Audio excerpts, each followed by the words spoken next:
Olá, eu sou o Lohri e antes de começarmos o episódio de hoje, caso você tenha caído aqui de paraquedas, já deixa o seu like, se inscreva e ative o sininho de notificações. Se você está de volta no canal Zona no Ar, verifique se ainda está inscrito, porque se você ficar muito tempo inativo aqui no canal, é possível que o YouTube tenha tirado a sua inscrição.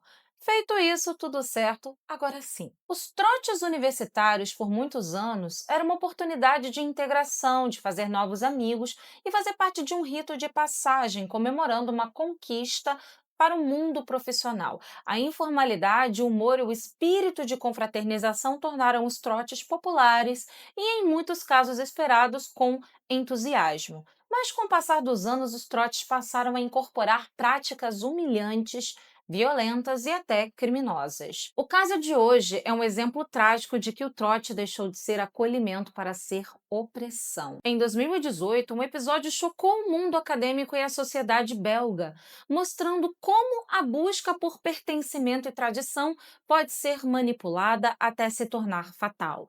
Fique agora com o caso Sandadia, Fraternidade de Sangue.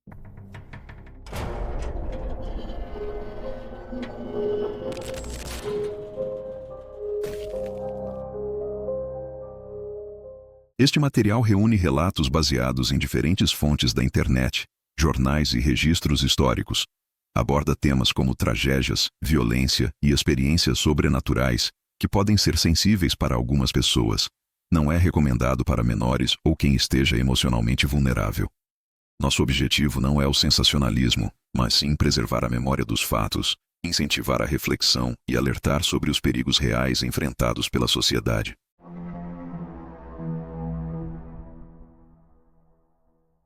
O inverno de 2018 na Bélgica foi duro, daqueles que cortam o rosto. Mas nada, absolutamente nada se compara ao frio humano que Sanda Dia, então com 20 anos, iria enfrentar. Sanda era um estudante de engenharia civil na KU Leuven, uma das universidades mais respeitadas do país. Como muitos jovens, ele só queria fazer parte, criar laços, se enturmar e abrir portas para o futuro. Nada fora do comum. A diferença é que Sanda carregava um peso que muitos colegas nunca precisaram carregar. Ele era filho de um imigrante senegalês e o primeiro da família a chegar à universidade. Ele não estudava só por ele, estudava por toda uma história de esforço e sacrifício. Em apenas 48 horas, em dezembro de 2018, esse sonho foi destruído. O que aconteceu com Sanda não foi um excesso, nem um erro. Foi um retrato cru de uma cultura universitária elitista, marcada por privilégios, racismo velado e depois por um sistema de justiça que parecia mais preocupado em proteger quem tinha sobrenome do que quem perdeu a vida. O pai de Sanda, Ousmane, resumiu tudo em uma frase devastadora. Meu filho foi para a universidade para construir o futuro. Em vez disso, tiraram o futuro dele. Essa é a história de alguém que só queria pertencer e pagou com a própria vida por isso. E também é a história de como todas as estruturas que deveriam protegê-lo simplesmente falharam. Antes de virar manchete, antes do nome Sanda Dia virar símbolo de protesto, ele era só um garoto cheio de planos, cheio de sonhos. Amigos falam de alguém gentil, inteligente e sempre educado. Ele gostava de cultura japonesa, estudava com dedicação e nunca tratava ninguém com desprezo. Um colega resumiu bem. Ele era aquele cara que parava tudo só para te ajudar se você derrubasse seus livros. Na KU Leuven, Sanda se destacava. Professores elogiavam sua cabeça analítica, o foco, o comprometimento. Ele estava fazendo tudo certo. E talvez, por isso, tenha acreditado que poderia dar mais um passo. Em universidades de elite, entrar em certos clubes não é só questão de amizade, é acesso a poder, a influência. A fraternidade Reuzergon era exatamente isso. Um grupo fechado, tradicional, formado majoritariamente por jovens brancos, ricos e filhos de famílias influentes. Para alguém como Sanda, entrar ali podia significar abrir portas que normalmente ficam trancadas para quem vem de fora desse círculo. Era o tipo de oportunidade que parecia valer o risco. O problema é que a Roisergon já tinha um passado pesado. Em um trote anterior, membros chegaram a matar um porco e tudo terminou com uma multa simbólica de 400 euros. Ou seja, ninguém aprendeu nada, né, gente? Um professor que estuda trotes universitários na Europa explicou sem rodeios que esses clubes funcionam como se estivessem acima da lei. Eles existem há muitas gerações e criam redes que chegam ao mundo dos negócios, da política e até da justiça. E quando alguém assim erra, o erro quase nunca pesa igual.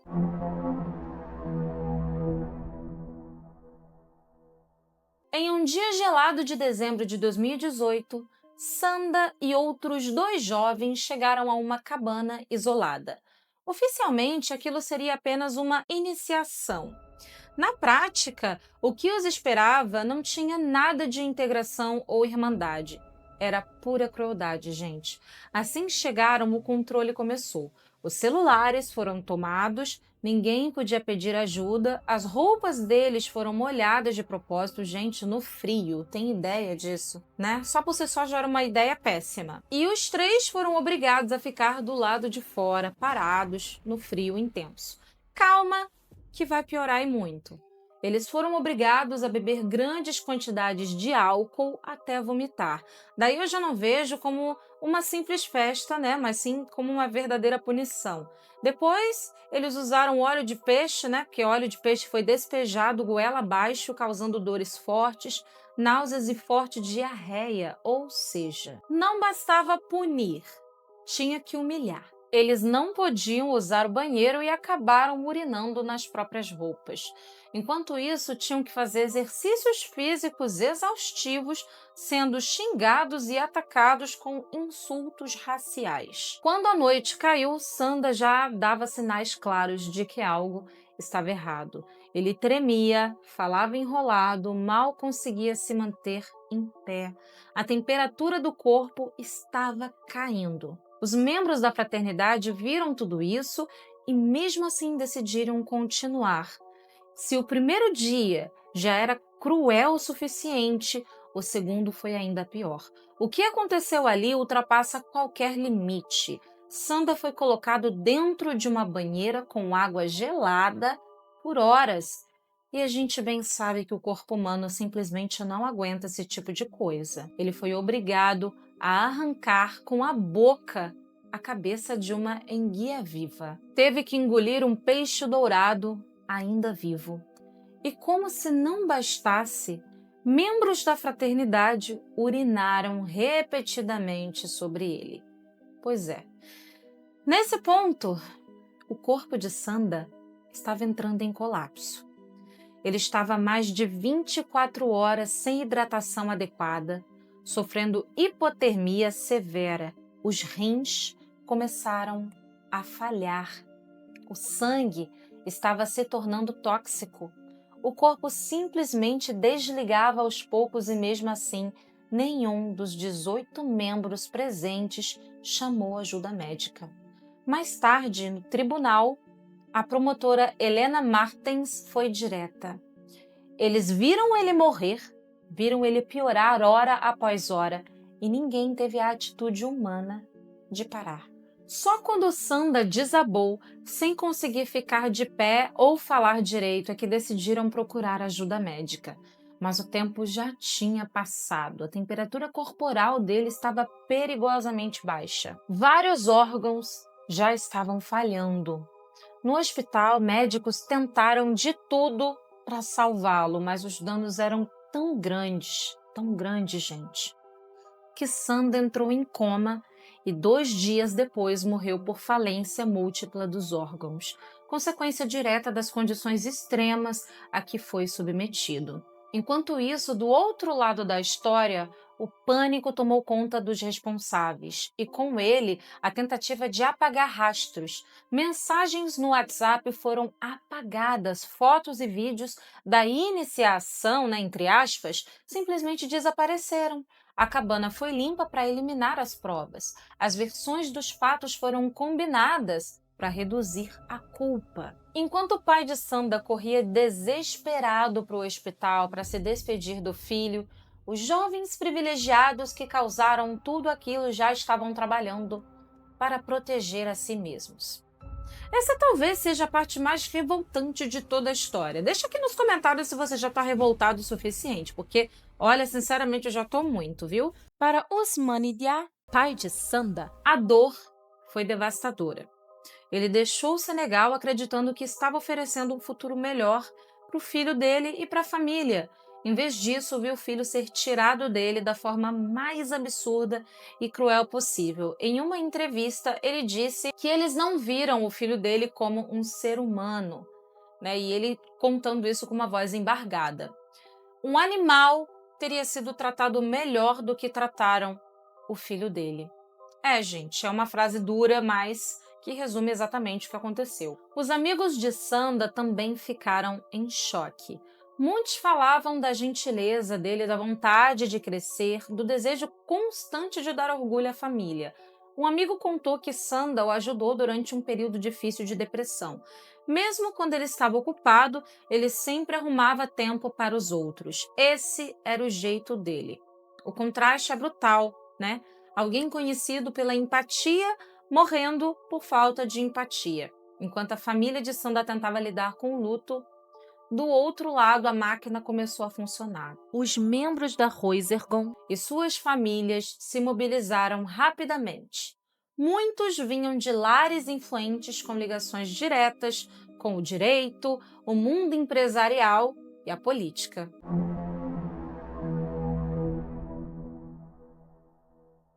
A estratégia era simples e velha conhecida: reduzir a exposição, controlar a narrativa e usar o privilégio como escudo. Provas começaram a desaparecer, né? Como eu havia mencionado, versões dos fatos mudaram, a fraternidade ela foi dissolvida quase que imediatamente. Para muitos críticos, isso não foi um gesto de responsabilidade, mas uma tentativa clara de fugir de consequências institucionais. Uma vez, um advogado disse, né, que a justiça funciona melhor para quem pode pagar por ela.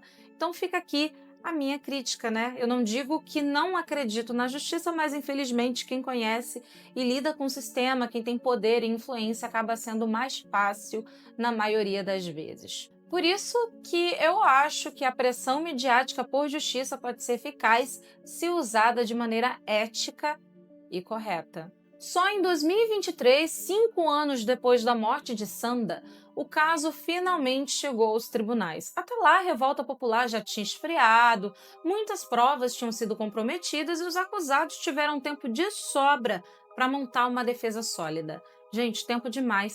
Diga-se de passagem, os 18 membros da fraternidade responderam por acusações ligadas à morte de Sanda e, à primeira vista, as provas pareciam mais do que suficientes. Os laudos médicos confirmaram que Sanda morreu diretamente por causa das condições extremas do trote. Testemunhas relataram, em detalhes os abusos e a violência que ele sofreu. Mensagens parcialmente recuperadas, mesmo após tentativas de apagamento, mostravam que os membros sabiam que o estado de Sanda estava piorando. Mesmo assim, o veredito caiu como um choque em toda a Bélgica e eu também fiquei pasma. Os acusados foram absolvidos das acusações mais graves. As punições aplicadas se resumiram a horas de serviço comunitário, uma multa de 400 euros, exatamente o mesmo valor que haviam pago anos antes por matar um porco em um outro ritual. 15 mil para o pai de danos morais, 8 mil para o irmão e 6 mil euros para a madrasta. A mãe só pediu a indenização simbólica de apenas 1 euro. E ela conseguiu. Mas sabe por que ela pediu apenas 1 euro?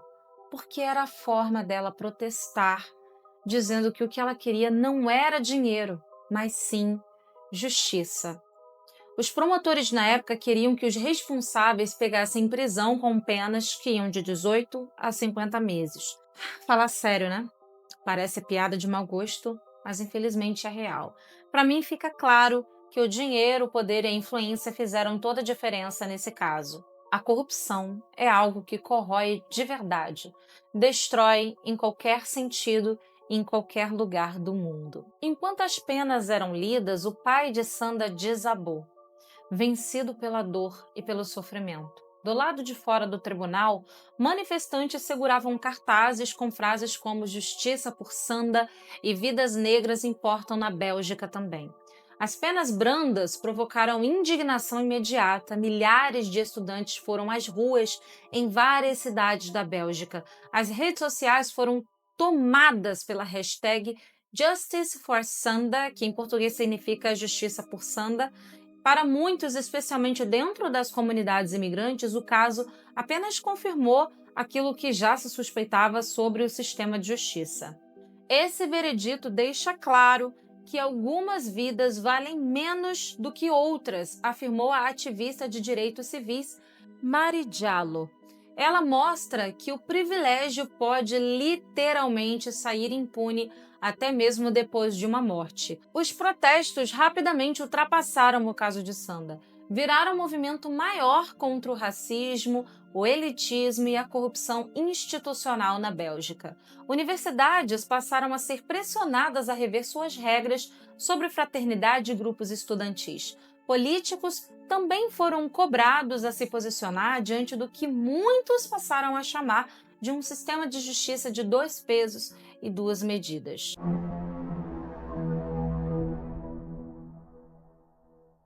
Diante da pressão pública e da repercussão gigantesca do caso, a KU Leuven foi obrigada a reagir. A universidade anunciou novas regras para organizações estudantis e trotes. Outras universidades do país acabaram seguindo o mesmo caminho. Depois rolou uma vaquinha online e os amigos de Sanda mandaram fazer um mural em homenagem a ele. A decisão da justiça gerou muita revolta, né? Muita gente protestou contra a sentença, que foi considerada leve demais, dizendo que era justiça de classe, já que os acusados eram de famílias influentes. Teve manifestações em Leuven, Antuérpia, Bruxelas, Bruges e Gant. Nos Países Baixos também houve protestos em Roterdã e Haia, perto da Embaixada da Bélgica. E em fevereiro de 2024, teve um youtuber belga que acabou sendo condenado e preso por cyberperseguição. O nome dele é Nathan van der Ganst, conhecido como Acid. E ele foi preso porque ele expôs ex-membros da Reuzergon num vídeo de 2023. Isso mesmo, ele foi preso por fazer o certo. Ele pegou 3 meses de prisão com pena suspensa, uma multa de 800 euros e ainda foi obrigado a pagar 20 mil euros de indenização provisória aos pais de um dos ex-membros. Absurdo, né? Pois é. Mas, para muitos críticos, as mudanças nas universidades vieram tarde demais. E pior, ficaram só na superfície. Porque mudar regra no papel é fácil, mas mudar a mentalidade nem tanto, né? Trocar normas sem tocar nos valores não resolve praticamente nada. Então, esse caso ele não expõe apenas o fracasso de uma fraternidade, mas o fracasso de uma sociedade inteira que permitiu que o privilégio virasse um escudo contra qualquer consequência. Decidido a não deixar que a morte do filho fosse em vão, Ousmane Dia criou a Fundação Sanda Dia. O objetivo é claro: promover troca cultural, tolerância e combater a discriminação dentro das instituições de ensino. Ele dizia: "Meu filho acreditava na educação como um caminho para um mundo melhor." A fundação concede bolsas de estudo para estudantes em situação de vulnerabilidade, promove oficinas antirracismo e pressiona por regras mais rígidas contra práticas abusivas de trote. Só no primeiro ano, mais de 100 estudantes tiveram acesso a oportunidades educacionais que provavelmente não teriam acontecido de outra forma. O parlamento belga começou a discutir o que ficou conhecido como Lei Sanda, um projeto que busca criminalizar trotes que colocam estudantes em risco e obrigar universidades a denunciarem esse tipo de prática. A lei ainda está em debate, mas o simples fato dela já existir já mostra uma mudança importante. Agora, o problema está sendo levado a sério para que ninguém se torne vítima de trote, né? Talvez o impacto mais profundo da história de Sanda não esteja nas leis nem nas instituições, mas na forma como o país passou a falar sobre certos temas. Racismo, privilégio e responsabilidade, assuntos antes restritos a salas acadêmicas, passaram a dominar o debate público.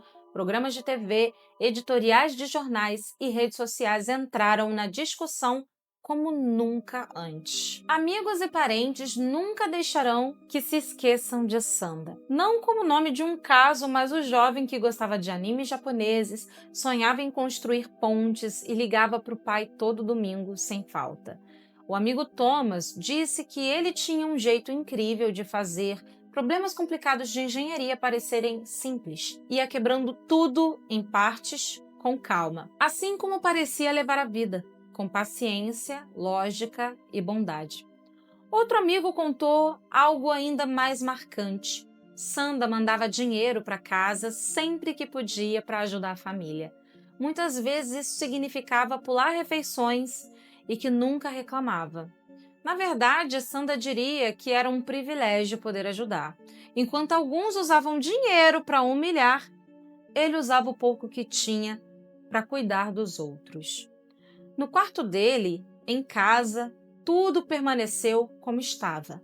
Em cima da mesa havia uma maquete inacabada da ponte Golden Gate, um projeto que ele fazia entre uma prova e outra. Ao lado, um caderno cheio de desenhos de estruturas que sonhava construir no futuro, sonhos que, infelizmente, ficaram pelo caminho.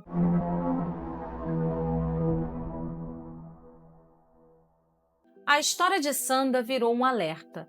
Ela mostra até onde o privilégio sem controle pode levar. O que acontece quando deixamos de ver o outro como humano e como a crueldade cresce rápido quando ninguém intervém. E como identificar e enfrentar comportamentos tóxicos dentro de grupos. Como criar espaços realmente inclusivos, onde ninguém precisa se humilhar para pertencer. Como garantir que a justiça seja de fato cega à riqueza, à cor da pele e ao status social. Não existem respostas fáceis, mas fazer essas perguntas já é um começo. Porque lembrar de Sanda não é só olhar para o passado, é tentar garantir que outra vida cheia de sonhos não seja perdida da mesma maneira. Mas o que faz com que um jovem participe desse tipo de coisa? Por que simplesmente dizer não? Por que não desistir? A dinâmica do trote mexe com a cabeça da pessoa. Quem está passando por aquilo já investiu tempo, expectativa e emoção para entrar no grupo. Existe medo de virar alvo de piada, de ficar isolado ou de ser visto como fraco. Muitos acabam acreditando que aguentar o abuso é o único caminho para serem aceitos e respeitados. O problema é que respeito conquistado assim nunca é respeito de verdade. E eu acredito que a fraternidade não ia aceitar um não ou uma desistência como resposta. Iam entender como uma rejeição ou como um tipo de menosprezo aos veteranos, ao grupo. Essa lógica de poder e submissão cria um ambiente em que a pressão psicológica se torna tão forte quanto a física. O calouro, colocado ali em posição de vulnerabilidade, sente que se ele recusar é a mesma coisa que ser excluído da comunidade acadêmica, que é o mesmo que perder o direito de pertencer. É nesse ponto que o trote deixa de ser integração e passa a ser coerção, transformando o rito de passagem em um mecanismo de dominação. E, infelizmente, em contextos de fraternidades e trotes universitários, a recusa de participar pode ser interpretada como uma afronta ao grupo ou uma quebra de lealdade, entre aspas. No caso de Sanda, se ele tivesse rejeitado o trote, é plausível que outras formas de perseguição e humilhação pudessem ocorrer na universidade, porque a lógica dessas práticas costuma se basear em pressão social, submissão e hierarquia. Então, parece fácil dizer um não, mas em um ambiente opressor, Não é. Muitos trotes acontecem fora do campus ou às escondidas, o que dificulta a fiscalização. Outro fator delicado, rede de ex-alunos ligados a grupos tradicionais muitas vezes resistem a mudanças. Então, alguns chegam até a ameaçar cortar doações quando essas tradições são questionadas. Gente, particularmente, falo por mim,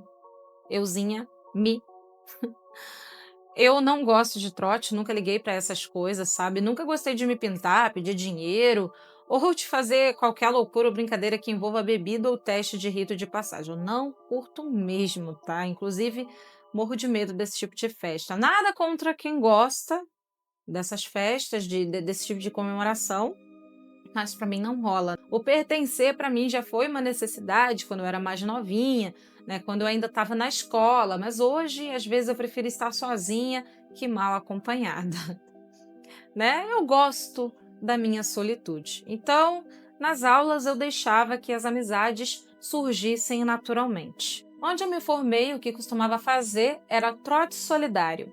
O que é um trote solidário?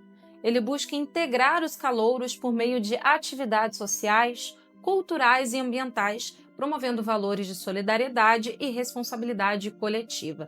Existem universidades que reúnem os calouros e veteranos para arrecadação de donativos, alimentos não perecíveis, roupas, livros, material escolar e por aí vai. Mas, se você gosta das festas entre calouros e veteranos, o que eu acho que seria interessante é tentar se informar se a universidade está ciente, se é seguro onde será realizada, quem é que vai, né? E observar ali os sinais ao seu redor. As fraternidades não fazem exatamente parte da nossa cultura aqui no Brasil, mas os trotes, esses continuam firmes no ambiente universitário.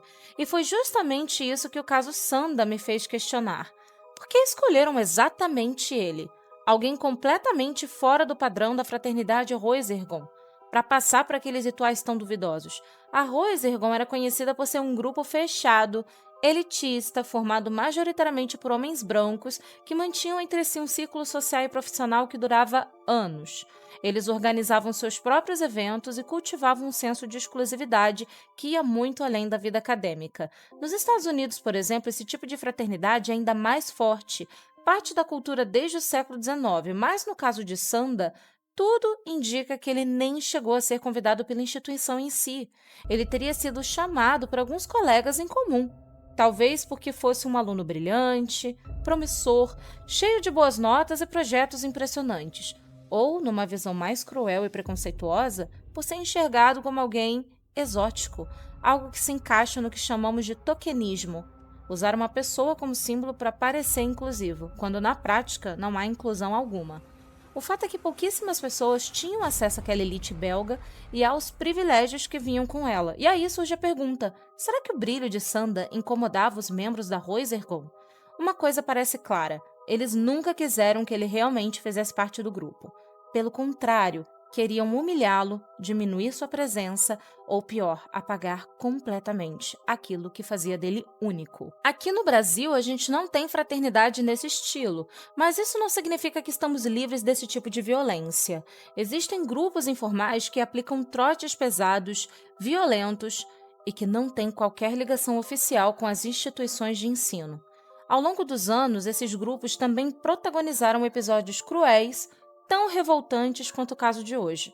Por isso, falar sobre esse assunto é tão importante, principalmente para quem está entrando numa nova fase da vida, seja no ensino superior ou na carreira profissional.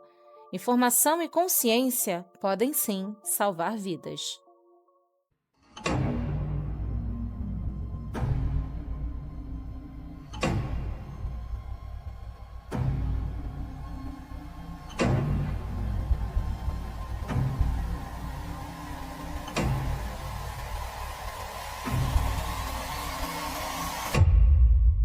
Bom, esse foi o caso de hoje. Foi difícil de falar, eu achei um caso bem doloroso, revoltante, triste, mas é isso.